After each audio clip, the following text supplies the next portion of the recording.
Siya ang aking pahinga. Masaya akong pinagmamasdan ng araw na papalubog na.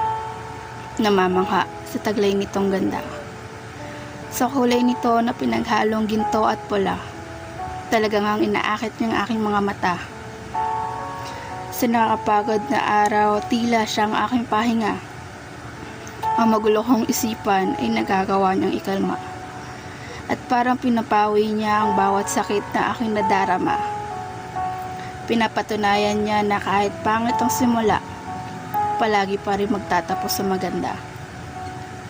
Totoong magulo ang mundo, pero lagi niyang ipinapaalala na pagkatapos ng mahabang araw na pakikibaka, ang lahat ng bagay ay maaari pa rin maging payapa. Para bang binibigyan kanya ng kasiguraduhan na bukas ay may panibagong pag-asa.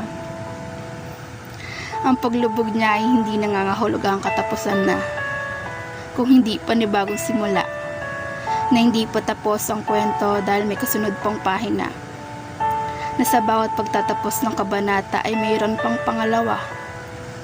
Naiisip mo rin ba na siya ang iyong konsensya, na magpapaalala sa iyo na maghinay-hinay muna, dahil lahat tayo ay kailangan din magpahinga. Hindi kailangan madaliin, dahil makakarating ka.